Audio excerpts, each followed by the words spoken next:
The summer air in London shimmered under the fierce midday sun.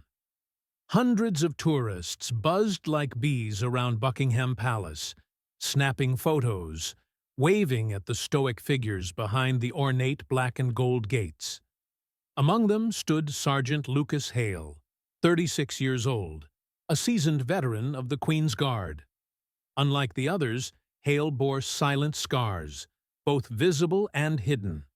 2 tours in Iraq, 1 in Syria. A lifetime of discipline etched into every line of his face. He stood motionless, ceremonial rifle gripped perfectly, eyes staring forward. A symbol of unyielding tradition in a world that seemed to forget honor more with each passing day.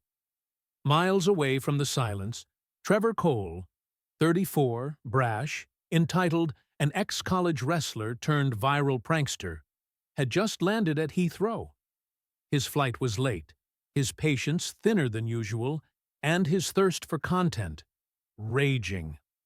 Scrolling TikTok on his phone, he saw yet another viral clip. Make a Queen's Guard laugh. 10 million views.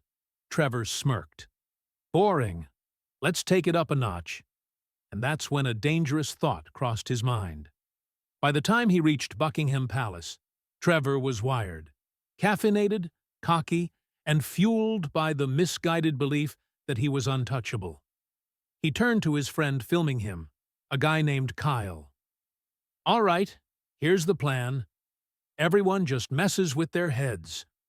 I'm gonna do what nobody else dares. I'm grabbing the rifle. Kyle hesitated. Man, that's like illegal or something, right? Trevor laughed. Come on. They're statues, bro. It's all an act.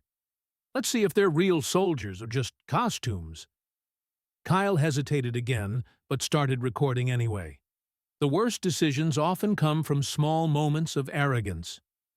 Trevor approached, slow, mocking. Tourists around him noticed, but gave him space. They had seen idiots before, but something about Trevor's energy felt heavier. He started with the basics, making faces, waving his hand in Hale's face, pretending to stumble into him. Each provocation failed spectacularly. Sergeant Hale didn't flinch, didn't blink. The heat bore down harder. The tension crackled. Trevor looked around. Phones were out now. A few people had started filming, sensing something was about to happen. That's when Trevor did it. In one quick motion, he reached out and grabbed the barrel of Hale's ceremonial rifle. For a moment, the world froze. Parents pulled their children closer. Tourists gasped. You could feel the universe hold its breath. Sergeant Hale's training kicked in instantly. He moved. Without speaking a word, Hale jerked the rifle back in one clean, powerful motion. The force snapped Trevor's hand off it. But Trevor wasn't done. His ego, now bruised in front of a growing audience, pushed him further. He lunged forward, grabbing the rifle again, this time with both hands. He pulled hard. The rifle tilted. The line between performance and real danger had been crossed. Now, it wasn't about tradition. Now, it was about safety. And Sergeant Hale was no longer just a ceremonial figure. He was a soldier again. Every instinct in Hale's body screamed to act. But he remembered. Minimal force, controlled response, preserved dignity. Yet he also knew. If he didn't act, Trevor could hurt someone, himself, or worse, undermine the safety of the entire post. The captain's voice echoed in his mind from long-ago drills. If the threat crosses the line, Sergeant, you end it. Swiftly, with honor, without hesitation. Trevor yanked the rifle harder. Hale's grip shifted, and then, with breathtaking precision, he moved. In one fluid, terrifyingly precise motion, Sergeant Hale shifted his body weight, pivoted his left foot forward, and used the rifle's momentum against Trevor. With a single, sharp twist, he tore the weapon free from Trevor's grip. The motion didn't end there.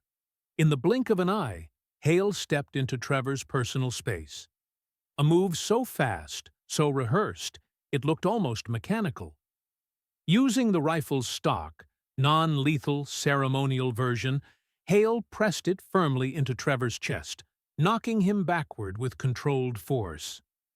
Trevor stumbled, lost his balance, and fell hard onto the stone pavement. Phones everywhere caught it from multiple angles. The silent, dignified guard had transformed. Not into a fighter, but into a protector. For a moment, the square was utterly silent. Not a cheer, not a laugh, just awe. People stared at Hale, standing tall, rifle back in perfect position, unfazed, as Trevor groaned on the ground, stunned more by the humiliation than the fall itself. Tourists began to clap. First a few, then dozens, then hundreds. Trevor scrambled to his feet, face beet red. He opened his mouth to shout something, but a sharp, booming voice cut through the square. "Stand down!" Captain Adrian Carter approached rapidly, flanked by 2 palace officers. He barked again. "You are under arrest for assaulting a ceremonial guard in service to the crown." Trevor froze, hands half raised. His arrogance drained away under the captain's withering stare. "But it was a prank, man, a joke." Captain Carter's voice was ice. "You think honor is a joke?" The officers cuffed Trevor without ceremony. Throughout it all, Sergeant Hale didn't move. He didn't smirk. He didn't react.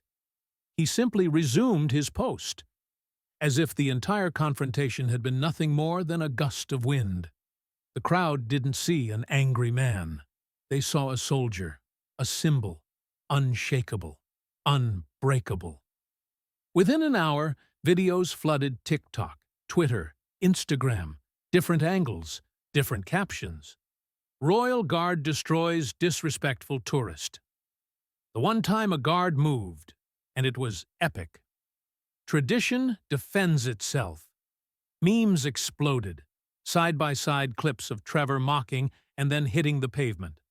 Reaction videos poured in. Commentators analyzed Hale's movement like a sports replay. Ex-military veterans weighed in. Controlled, perfect, textbook response. Reporters quickly dug into Sergeant Hale's background. Decorated soldier, Purple Heart equivalent.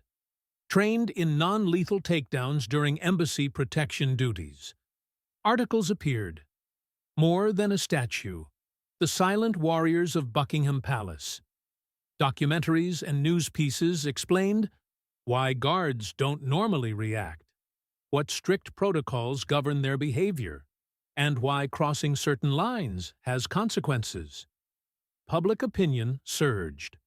Polls showed 89% support for the guards' actions within 48 hours. Meanwhile, Trevor's life unraveled. YouTube demonetized his channel. Sponsors dropped him. He became the internet's symbol of arrogance versus discipline.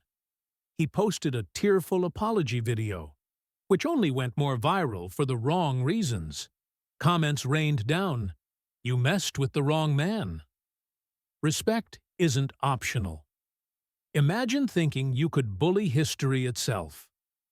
1 week later, a special ceremony was organized inside Buckingham Palace, an unprecedented move to publicly recognize Sergeant Hale's discipline and bravery. The Queen's Guard stood lined up in full-dress uniform. The Union Jack fluttered softly in the warm breeze.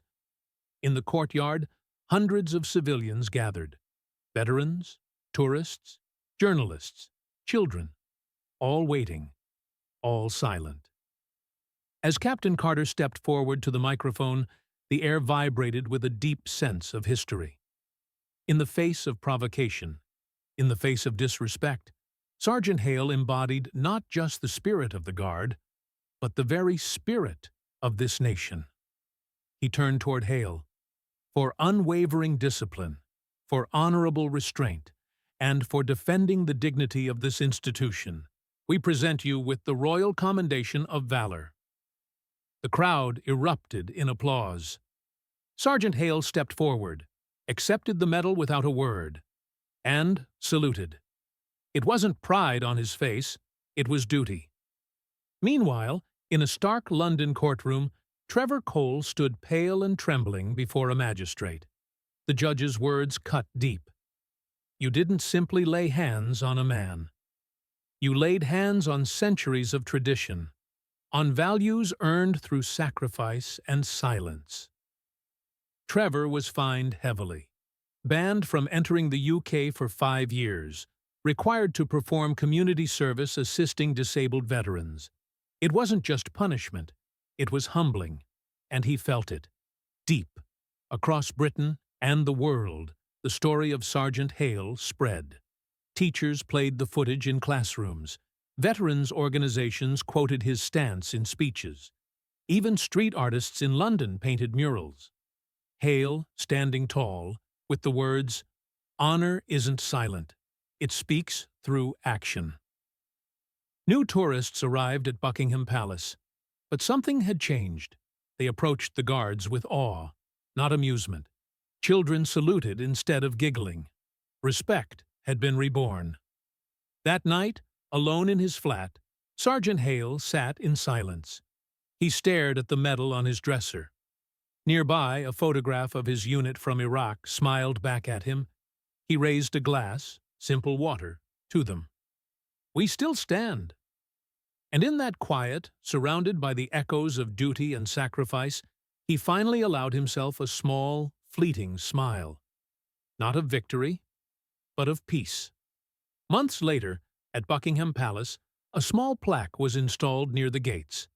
It read, "Here, tradition was tested, and proved stronger than arrogance." Tourists would stop, touch the stone softly, and walk away a little quieter, a little prouder, a little more respectful. Just as it should be.